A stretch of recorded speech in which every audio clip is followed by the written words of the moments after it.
ബിൻസി കുറേ പൊട്ടിത്തെറിച്ചത് മസ്താനിയുടെ അടുത്ത്. എനിക്കൊന്ന് അനുവിനേക്കാളും കൂടുതൽ പൊട്ടിത്തെറിച്ചത് മസ്താനിയായിട്ടുള്ള ഒരു വിഷയത്തിലായിരുന്നു. ശരിക്കും അത്രയും നിങ്ങളെന്നാ ഒരുമിച്ച് ആ ഹൗസിൽ നിന്നിട്ടും ഇല്ലായിരുന്നു. എന്തായിരുന്നു ശരിക്കും നിങ്ങൾ തമ്മിൽ ഇത്രയും വലിയൊരു പ്രശ്നം ഉണ്ടാവാനായിട്ടുള്ള കാരണം? നമ്മൾ കേട്ടിരുന്നു ചാച്ചൻ്റെ ഓട്ടോയിൽ കയറിപ്പോയി, ആ ഒരു സംഭവം കൊണ്ട് മാത്രമായിരുന്നു അത്രയും ഒരു പ്രശ്നം ഉണ്ടായത്. മസ്താനിയായിട്ട് ഞാൻ എവിക്റ്റ് ആയി ഇറങ്ങി കഴിഞ്ഞപ്പോൾ ഒരു ഇന്റർവ്യൂ എടുത്തിട്ടുണ്ടായിരുന്നു.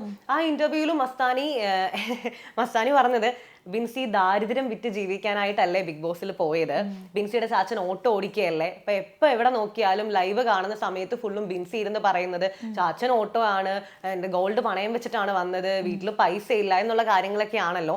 അപ്പൊ എന്താണ് ബിൻസി ഇതിന്റെ ഉദ്ദേശം എന്ന് ഒരു അരമണിക്കൂറും ബാക്കി ഒരു 3/4 മണിക്കൂർ ഫുൾ അപ്പാനിയുടെ കാര്യങ്ങളാണ് എന്റെ അടുത്ത് ഇന്റർവ്യൂവിൽ ചോദിച്ചത്. ഞാനും ഇന്റർവ്യൂ എടുത്തിട്ടുള്ള ആളാണ്, ഞാനും ആങ്കർ ആണ്. അപ്പൊ എനിക്കറിയാം ഓപ്പോസിറ്റ് ഇരിക്കുന്ന ആളോട് നമ്മളൊരു ചോദ്യം ചോദിക്കുമ്പോൾ ആളോട്ടും കംഫർട്ടബിൾ അല്ല, അല്ലെങ്കിൽ നമുക്ക് മനസ്സിലാവും.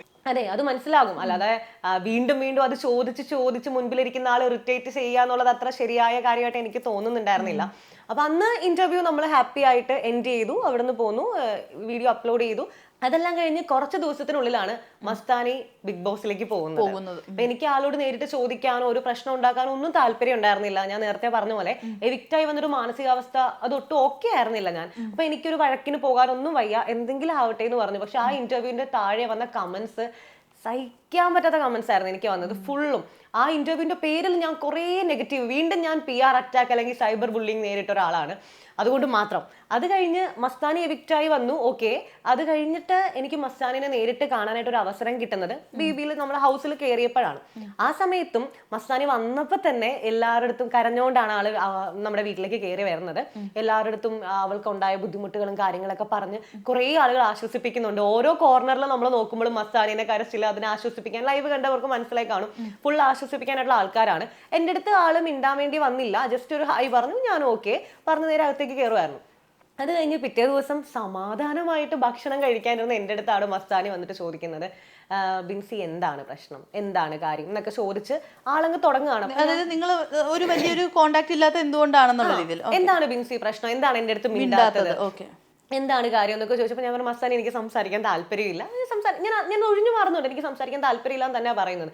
അത് കഴിഞ്ഞ് വീണ്ടും മസ്താനി ഒന്ന് രണ്ടും പറഞ്ഞു. പിന്നെ എനിക്ക് ഫീൽ ചെയ്ത കാര്യം, മറ്റുള്ള ആൾക്കാരോട് കരഞ്ഞ് സംസാരിച്ചൊരു മസ്താനി ആയിരുന്നില്ല അപ്പൊ എൻ്റെ അടുത്ത് സംസാരിച്ചത്. ആള് സ്വിച്ച് ഇട്ട പോലെ ക്യാരക്ടർ അങ്ങ് മാറി എന്നെ ട്രിഗർ ചെയ്യുന്ന രീതിയിൽ കുറെ സംസാരിച്ചു. അപ്പോഴാണ് എനിക്ക് പൊട്ടിത്തെറിയാണ്. ഞാൻ പറഞ്ഞു, മസ്താനി ഞാൻ ഇവിടെ അന്തസ്സായിട്ട് ഇറങ്ങി പോയത്, ഞാൻ എന്തായാലും നീ പോയതുപോലെ അല്ല പോയത്, അതുവരെ എല്ലാം ഓക്കെ ആയിരുന്നു. അത് കഴിഞ്ഞ് മസ്താനി പറഞ്ഞൊരു ഡയലോഗ്, അത് എന്തൊക്കെ വന്നാലും ചാച്ചന്റെ ഓട്ടോയിലല്ലേ പോയത്, ഒരു ആക്ഷനോടുകൂടിയാണ് മസ്താനി പറയുന്നത്. അവിടെ ഞാൻ 1 മിനിറ്റ് സ്റ്റക്കായി. അപ്പോഴും ഞാൻ എന്നോട് തന്നെ പറഞ്ഞു, പ്രശ്നമൊന്നും ഉണ്ടാക്കണ്ട, എന്തെങ്കിലും ആവട്ടെ. ഞാൻ നിങ്ങൾക്ക് ആ ലൈവ് എപ്പിസോഡിലും ഉണ്ട്, ഞാൻ 1 മിനിറ്റ് ഒന്ന് പോസ്റ്റായി. അത് കഴിഞ്ഞിട്ടാണ് ഞാൻ പറഞ്ഞ, മസ്താനി എന്താ പറഞ്ഞതെന്ന് ചോദിച്ചിട്ടാണ് ഞാൻ പിന്നെ ആ ഫുഡ് കഴിക്കുന്ന ഡൈനിങ് ടേബിളിൽ എണീറ്റ് ചെല്ലുന്നത്. അത് വേറൊന്നുമല്ല, പ്യുവറായിട്ടും അപ്പനെ പറഞ്ഞ ഏത് മക്കൾക്കും പൊള്ളും. ഞാൻ എൻ്റെ ചാച്ചനായിട്ട് അത്ര കമ്പനിയാണ്. ആ മനുഷ്യൻ ഓട്ടോ ഓടിക്കാൻ തുടങ്ങിയിട്ട് 29 വർഷമായി. ആ 29 വർഷം ഓട്ടോ ഓടിച്ചാണ് എന്നെ ഈ ഡിഗ്രിയും PGയും ഒക്കെ പൈസ കൊടുത്താണ് എന്നെ journalism, mass communication with video production എന്ന് പറഞ്ഞ കോഴ്സ് പഠിപ്പിച്ച് ഈ ഒരു നിലയിലെങ്കിലും എന്നെ എത്തിച്ചുകൊണ്ട് നിർത്തിയിരിക്കുന്നത്. എനിക്ക് താഴെ ഒരു അനിയത്തിയാണ്, ആൾക്കും ഇഷ്ടപ്പെട്ട കോഴ്സാണ് ആളെ ഇപ്പൊ ചാച്ചൻ പഠിപ്പിച്ചുകൊണ്ടിരിക്കുന്നത്. അപ്പൊ ഇത്രയൊക്കെ ചെയ്ത് ഇത്രയും നല്ല രീതിയിൽ ഞങ്ങളെ നോക്കി വളർത്തിയ ഒരു അപ്പനെ പറഞ്ഞ എനിക്ക് പൊള്ളില്ലേ? പിന്നെ ഞാനത് ചോദിച്ചു. മസ്താനി എന്റെ ചാച്ചനെ പറഞ്ഞത് ഒരു പ്രാവശ്യം അല്ല, ഇതിനു മുൻപും പറഞ്ഞിട്ടുണ്ട്. ആ സമയത്ത് എനിക്ക് ട്രിഗറായി. എന്റെ ദാരിദ്ര്യം വിറ്റ് എന്റെ ഓട്ടോ കഥകൾ. ഞാനിപ്പോ ആലോചിക്കുന്ന, ഈ ഓട്ടോ അത്ര കുറച്ചിലാണോ, അത് ഇത്ര മോശമായിട്ടുള്ള ഒരു കാര്യമാണോ? ഈ ബീബിന്ന് ഇറങ്ങിയ സമയത്ത് എന്നെ എവിക്റ്റ് ആക്കി വിട്ടത് ഓട്ടോയിലല്ലേ, അപ്പൊ ബിൻസിക്ക് എന്താ ഫീൽ ചെയ്തത്, അച്ഛന്റെ തൊഴിലിനെ അഭിമാനിക്കുമല്ലേ എന്ന് കുറെ പേര് എൻ്റെ അടുത്ത് ചോദിച്ചു. അവരോടൊക്കെ ഞാൻ പറഞ്ഞില്ല, എനിക്ക് അങ്ങനെ തോന്നില്ല. കാരണം എനിക്ക് ബിഗ് ബോസ് അങ്ങനെ എൻ്റെ അടുത്ത് അങ്ങനെ കാണിക്കാൻ തോന്നില്ല. സത്യം പറഞ്ഞാൽ എവിക്റ്റായി വന്ന സമയത്ത് ഓട്ടോയിൽ കയറുമ്പോൾ ഞാൻ അങ്ങനെ ചിന്തിക്കുന്ന പോലെ ഇല്ല. കാരണം ഞാൻ എവിക്റ്റായെന്ന് എനിക്ക് അറിയത്തില്ലല്ലോ, ഞാൻ കിളി പോയി നിൽക്കുകയാണല്ലോ. അപ്പം അതിനുശേഷം പിന്നെ മസ്താനി ഇങ്ങനെ ചോദിക്കുമ്പോൾ എനിക്ക് ഭയങ്കരമായിട്ട് ബുദ്ധിമുട്ടായി. പിന്നെ മസ്താനിക്ക് ഫാമിലിനെ പറച്ചില്ല അത് ഉള്ളതാണ്. ഇപ്പം എക്സാമ്പിൾ പറയുകയാണെങ്കിൽ, വന്ന് കയറിയപ്പോൾ തന്നെ രേണു സുധിയുടെ ഫാമിലിനെ മസ്താനി തൊട്ട് കളിച്ചു. അതുപോലെ റെന, ആലിഫ് എന്തൊക്കെയാണ് പറഞ്ഞത്. റെന അവിടെ കിടന്ന് ഭയങ്കര കരച്ചിലായിരുന്നു. അപ്പാനി രേഷ്മ വൈഫ് പ്രഗ്നന്റ് അല്ലേ, എന്നിട്ടാണ് ഇവിടെ വന്ന് ഇങ്ങനെ കാണിക്കുന്നത്, അങ്ങനെയുള്ള കാര്യങ്ങൾ. പിന്നെ വീട്ടുകാരെ പറഞ്ഞാൽ കേട്ടിരിക്കാൻ അത്ര സുഖമുള്ള കാര്യമൊന്നും അല്ല. ആ സമയത്ത് ഇപ്പൊ കുറേ പേര് പറയുന്നുണ്ട്, ബിൻസി ഇങ്ങനത്തെ ഒരാളായിരുന്നോ എന്ന്. അങ്ങനെ കമന്റ് ഇടുന്ന സമയത്ത് അല്ലെ ചോദിക്കുന്ന സമയത്ത് സ്വയം ഒന്ന് ആലോചിച്ച് നോക്ക്. അതെ, നമ്മുടെ സ്വന്തം ഫാദറിനെ പറയുകയാണെങ്കിൽ അല്ലെ, അതെ, ഞാൻ ഒരു കാര്യം ഇല്ലാണ്ട് ഫാദറിനെയും തൊഴിലിനെയും പറഞ്ഞു കഴിഞ്ഞാൽ ഇയാളുടെ റിയാക്ഷൻ എന്തായിരിക്കും? ചുമ്മാ എന്നെ അച്ഛനെ പറഞ്ഞു, അതെ, നല്ല അടി കിട്ടും.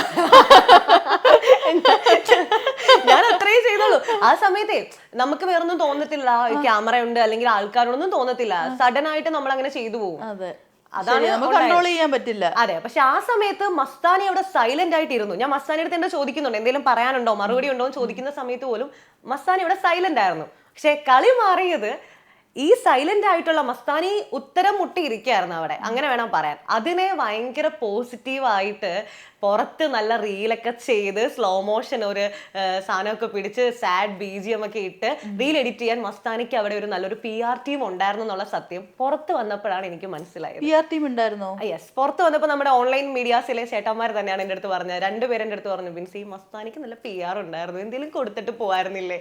ഞാൻ പറഞ്ഞു, ഞാൻ അങ്ങനെ ഒന്നും വിചാരിച്ചല്ലോ അകത്തേക്ക് ചെന്നത്. അത് കാരണം എനിക്ക് അങ്ങനത്തെ ആവശ്യം ഉണ്ടായിരുന്നില്ല. എന്റെ പേജ് ഹാൻഡിൽ ചെയ്തത് എന്റെ അനിയത്തിയാണ്, ആളാണ് സ്റ്റോറിയും കാര്യങ്ങളൊക്കെ ഇട്ടുകൊണ്ടിരുന്നത്. അപ്പം അതുകൂടെ കേട്ടപ്പോ പൂർണ്ണമായി. എന്നിട്ട് എനിക്കറിയാം അനുവിന്റെ അടുത്ത് ഒരു അറ്റാക്ക് ഉണ്ടാക്കി കഴിഞ്ഞാൽ ഓഫ് കോഴ്സ് വിനു ഇളകും, വിനുവിന് കഷ്ടപ്പാടായിരിക്കും, PR നല്ലപോലെ ശക്തമായിട്ട് പ്രവർത്തിക്കും എന്ന് എനിക്കറിയായിരുന്നു. ആ സമയത്താണ് പിറ്റേ ദിവസം മസ്താനി ഇങ്ങോട്ട് വന്ന് എൻ്റെ അടുത്ത് പ്രശ്നം ഉണ്ടാക്കാൻ വരുന്നത്. അത് വീണ്ടും ആ പ്രശ്നം മുറുകിയ സമയത്തും അനുവിന്റെ PR-ഉം മസ്താനിയുടെ PR-ഉം എല്ലാവരും കൂടെ ചേർന്ന് എന്നെ ഒരു വഴിക്കാക്കി വെച്ചിരിക്കുക. അല്ല, ഞാൻ ചോദിക്കട്ടെ, അപ്പൊ എല്ലാം പ്രീ പ്ലാൻഡ് ആയിരുന്നോ? മേ ബി അങ്ങനെ ആയിരിക്കും. അല്ലെങ്കിൽ പിന്നെ ഇപ്പം ഞങ്ങൾ റീ എൻട്രിക്ക് പോയിട്ടുള്ള ആരും PR ഒന്നും കൊടുത്തിട്ടല്ല അകത്ത് കയറിയിരിക്കുന്നത്. ഞങ്ങൾക്ക് അതിന്റെ ആവശ്യമില്ല. കാരണം ഹായ് ബൈ പറഞ്ഞിറങ്ങാനും ചോദിക്കാനുള്ള കാര്യങ്ങൾ ചോദിക്കാനും അത്രേ ഉള്ളൂ. നമ്മൾ വേറെ ഒന്നും ചിന്തിക്കുന്നില്ല. ഇപ്പൊ PR കൊടുത്തിട്ട് ഒരാളകത്ത് കയറിയെങ്കിൽ അത് റീ എൻട്രിയുടെ 4 ദിവസത്തേക്ക് മേ ബി എന്തെങ്കിലും പ്ലാൻസ് ഉള്ളിൽ കാണും, അറിയില്ല നമുക്ക്. അതുകൊണ്ടായിരിക്കണമല്ലോ വന്നപ്പോൾ തന്നെ എല്ലായിടത്തും സംസാരിച്ച്. പിന്നെ എനിക്ക് അറിയായിരുന്നുടാ, വരുമ്പോൾ തന്നെ കണ്ണു നിറഞ്ഞുകൊണ്ട് വരുന്നു, മലയാളീസ് ആണ്, പെട്ടെന്ന് ഇങ്ങനെയൊക്കെ കാണുമ്പം നമ്മുടെ സാധാരണക്കാരായിട്ടുള്ള ഓഡിയൻസ് ആണ്, അപ്പൊ അവർക്ക് ചിലപ്പോൾ സങ്കടം വരും. ഇത്രയും ആഴത്തിലിറങ്ങി ചിന്തിക്കുന്ന ആൾക്കാർ ചിലപ്പോൾ പാതിയെ കാണത്തുള്ളൂ, ബാക്കിയുള്ള എല്ലാവരും പെട്ടെന്ന് മനസ്സലിഞ്ഞു പോകും കണ്ണീര് കാണുമ്പോൾ. സോ അങ്ങനെ കുറെ പേരെ സ്നേഹം മസ്താനിക്ക് കിട്ടി. ഇപ്പൊ മസ്താനി വെളുത്തിരിക്കാണ്, ബിൻസി എയറിലാന്നൊക്കെ ആൾക്കാർ പറയുന്നുണ്ട്. പക്ഷെ ഞാനത് കെയർ ചെയ്യുന്നില്ല. അതെ, മസ്താനി താഴോട്ട് വന്നു, ബിൻസി എയറിലോട്ട് പോയി എന്നാണ്. പക്ഷെ അപ്പാനി ചേട്ടനാണെങ്കിൽ പക്ഷെ ക്ഷമ കൊടുത്തു. ഇഷ്ടപ്പെട്ടോ? അത് അപ്പാനിയുടെ ഇഷ്ടമല്ലേ. അപ്പാനി വന്ന് നമ്മുടെ ചോദിച്ചിട്ടുണ്ടായിരുന്നു എന്ത് ചെയ്യണം എന്ന്, എൻ്റെ അടുത്തും അക്ബറിക്കാടുത്തും സരിക ചേച്ചിയുടെ അടുത്തൊക്കെ. ഞാൻ പറഞ്ഞു വേണ്ട അപ്പാനി, ആലോചിച്ചിട്ട് ചെയ്താൽ. കാരണം അപ്പാനി ആ സമയത്ത് അനുഭവിച്ച ബുദ്ധിമുട്ടും വിഷമം എന്താന്നൊക്കെ ഉള്ളത് നമുക്കറിയാം. അപ്പൊ അത് കാരണം ആലോചിച്ചിട്ട് ചെയ്യുന്നു പറഞ്ഞിട്ടുണ്ടായിരുന്നു. പിന്നെ അപ്പാനി പെട്ടെന്ന് മനസ്സലിയുന്ന ആളാണ്. ഇപ്പൊ ഞാൻ ലാലേട്ടൻ്റെ അടുത്തും നമ്മൾ ഹൗസിൽ വെച്ച് പറഞ്ഞിട്ടുണ്ട്, അപ്പാനി ഒരാളുടെ അടുത്ത് സംസാരിച്ച് ഒരു വഴക്കൊക്കെ ഉണ്ടായി കഴിഞ്ഞാൽ ഇവൻ തന്നെ ചെല്ലും മിണ്ടാനായിട്ട്, സോറി പറയാനായിട്ട്. അങ്ങനെ പാവം മനസ്സലിഞ്ഞ് പോയതാണ്. പക്ഷെ അതിന്റെ പേരിൽ ഇപ്പൊ എന്തൊക്കെയോ സംസാരങ്ങൾ നടക്കുന്നുണ്ട്. കൊടുക്കണായിരുന്നോ വേണ്ടായിരുന്നോ എന്നൊക്കെ പറഞ്ഞ് മൊത്തത്തിലൊരു ട്വിസ്റ്റ് ആണ് മൊത്തവും. എവിടെ നോക്കിയാലും ട്വിസ്റ്റ്. സത്യം. ബിൻസി എന്നിട്ടേ ആ ബീൻ ബാഗിൽ പോയിട്ട് ഒരു മാസ് ഇരുത്തുണ്ടായിരുന്നല്ലോ. അതെ, അത് വെച്ചിട്ട് ഇവര് ഇതൊക്കെ വന്നിട്ടുണ്ടായിരുന്നു സീരിയലിന്റെ. എന്റെ അടുത്ത് അമ്മ പറഞ്ഞു എന്തിരിപ്പാ മോളെ അവിടെ ഇരുന്നേ. ഞാൻ പറഞ്ഞു അറിയില്ല അമ്മ, ആ സമയത്ത് എന്താ ചെയ്തെന്ന് എനിക്ക് ഒട്ടും ഓർമ്മ. മനസ്സിൽ എന്തായിരുന്നു അപ്പൊ BGM? മനസ്സിൽ എനിക്കറിയില്ല. ആ സമയത്ത് ചാച്ചന്റെ മുഖമായിരുന്നു കേട്ടോ മനസ്സില്. ശരിക്കും ഞാനിങ്ങനെ തമാശക്കാണെങ്കിലും എപ്പോഴും എല്ലാരും പറയാറുണ്ട്, ചാച്ചനെ പറഞ്ഞ ബിൻസി സീനാക്കും. നമുക്ക് അത്ര ഇഷ്ടമാണ്. ഒരു കുഞ്ഞു പോലും അവിടെ മിണ്ടിയില്ലെന്നുള്ളതാ. എല്ലാരും സൈലൻസ്, പിൻ ഡ്രോപ്പ് സൈലൻസ്. കുറെ കൈയടിയൊക്കെ കിട്ടിയായിരുന്നു. കുറെ പേര് കൈയടിച്ചു. അക്ബർ, ഇവൻ, അപ്പാനി, സരിക ചേച്ചി, മുൻഷി ചേട്ടൻ, അവരൊക്കെ ഇരുന്ന് കൈയടിച്ചായിരുന്നു. അതിലങ്ങനെ ജിഷൻ ചേട്ടൻ വന്നിട്ട് പറഞ്ഞു, ബിൻസി നീ തനി കോട്ടയം അച്ചായത്തെ ആയിട്ടാ സംസാരിച്ചത്, പറയാനുള്ളതൊക്കെ നീ പറഞ്ഞു.